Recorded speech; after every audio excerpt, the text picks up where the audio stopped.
दामिनी अपने परिवार की सभी जिम्मेदारियों को अच्छे से संभाल रही होती है। रोज की तरह आज भी वो किचन में काम ही कर रही थी कि तभी अचानक से उसे बहुत जोरों से घबराहट होती है और तेज खांसी आती है और इसी के साथ सीने में बेचैनी होने लगती है।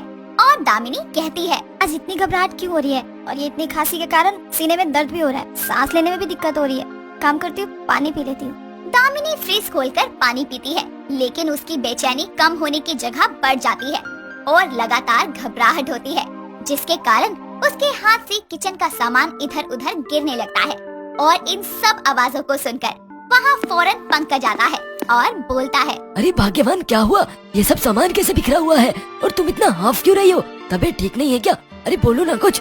विवान, विवान बेटा जल्दी आ। पंकज की चिल्लाने की आवाज सुनकर विवान दौड़ते हुए किचन में आता है और दोनों दामिनी को फौरन हॉस्पिटल लेकर जाते हैं, जहां डॉक्टर उसका अच्छे से चेकअप करते हैं और विवान से बोलते हैं, मिस्टर विवान, आपकी माँ को अस्थमा अटैक आया था, जिसे आम भाषा में दमा कहा जाता है। इसीलिए इन्हें सांस लेने में प्रॉब्लम हो रही थी। अब से इनके पास इनका ख्याल रखने के लिए कोई ना कोई जरूर होना चाहिए। अब इनके खान पान का ज्यादा ख्याल रखना होगा और साथ ही कई चीजों का परहेज भी करना होगा। ज्यादा दिक्कत होने पर आपको इस इनहेलर का इस्तेमाल करना है। जी थैंक यू डॉक्टर। डॉक्टर की सलाह के बाद तीनों घर आते हैं, जिसके बाद विवान अपनी माँ का पूरा ख्याल रखता है। ऐसे ही 2 दिन बीत जाते हैं और दामिनी बोलती है, अरे विवान बेटा, अब मैं ठीक हूँ, तू चिंता मत कर। 2 दिन हो गए तुझे ऑफिस गए, तू ऑफिस जा, मैं अपना ख्याल रख लूंगी।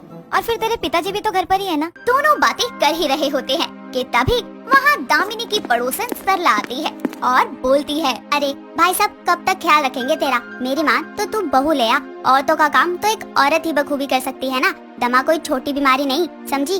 तू कहे तो मेरी नजर में एक लड़की है, बात करूँ? सरला, तुम बात करो। लड़की जच गई तो हम अपने विमान की शादी कर देंगे। अरे विवान से उसकी भी राय पूछ लो, क्या पता मेरे बेटे ने खुद ही बहू ढूंढ ली हो। अरे माँ, ऐसा कुछ नहीं है।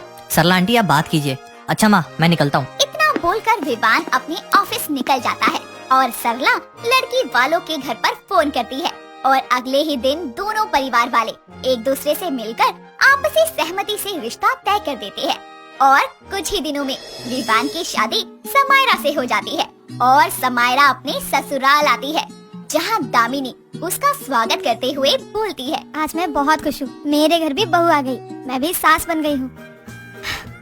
बहू, अंदर आजा। माँ, क्या हुआ? आप ठीक तो हैं? अरे भाग्यवान, तुम बैठो, मैं बहू का गृह प्रवेश कराऊंगा। आजा बहू, तेरी सास ने जैसा बताया कलश पर अपने कदम लगाकर अंदर आजा। समायरा जल्दी से अंदर आती है, जिसके बाद विवान उसे अपने कमरे में ले जाता है और उसे बोलता है, समायरा, आज से तुम मेरी जिंदगी और इस घर का एक नया हिस्सा हो। तुम्हें मैं सारी खुशी दूंगा, लेकिन मेरी तुमसे एक रिक्वेस्ट है, प्लीज मेरी माँ का ख्याल रखना। उन्हें अस्थमा की बीमारी है। हद है यार, सुहाग रात की रात पर माँ की बात कौन करता है? सासू माँ, आपकी सास की बीमारी का जिक्र भी अभी होना था। समायरा को सोचता देखकर विवान बोलता है, समायरा, क्या सोचने लगी? जी कुछ भी तो नहीं, आप चिंता मत कीजिए, मैं माँ जी का ख्याल अच्छे से रखूंगी। Thank you. विवान खुश होकर उसके गले लग जाता है, जिसके बाद वो दोनों करीब आते हैं।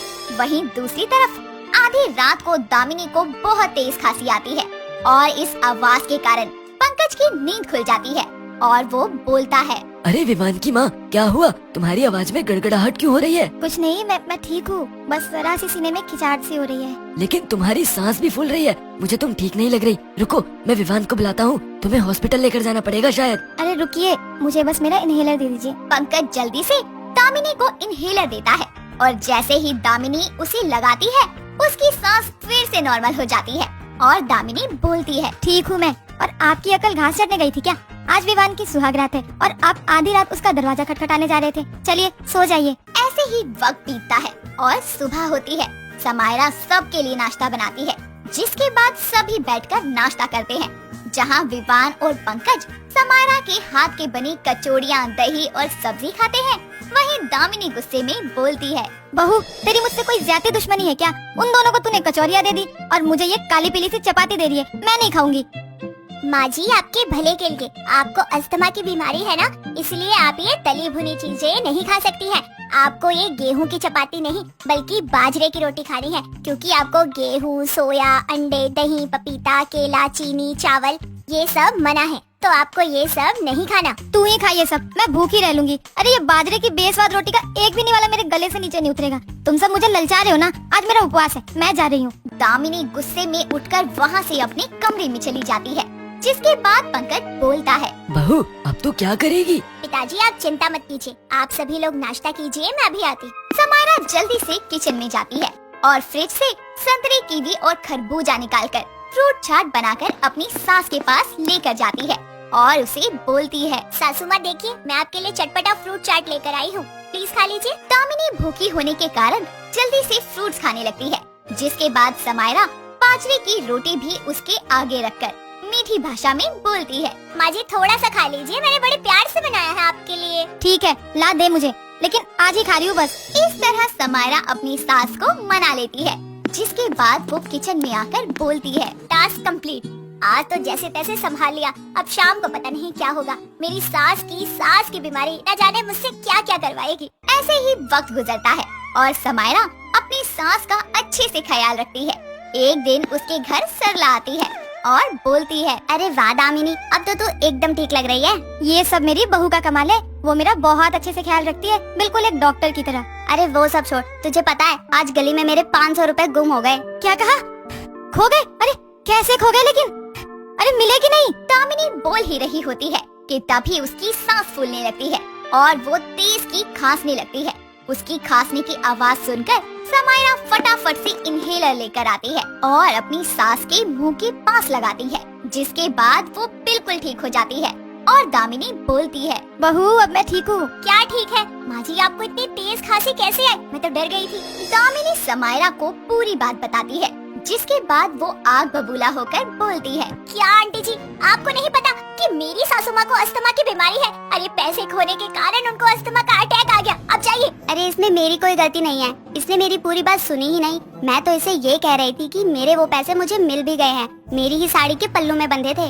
हाँ ठीक है, अब आप जाइए और माँ जी आप अंदर चलिए। ये माँ जी की सास की बीमारी तो ना एक दिन इनको नहीं लेकिन मुझे ऊपर जरूर पहुँचा देगी। कितना डर गई थी मैं, वो तो शुक्र है कि माँ जी की सास सलामत है। ऐसे ही वक्त गुजरता है और समायरा अपनी सास की बीमारी को दूर करने के लिए उसकी खूब सेवा करती है।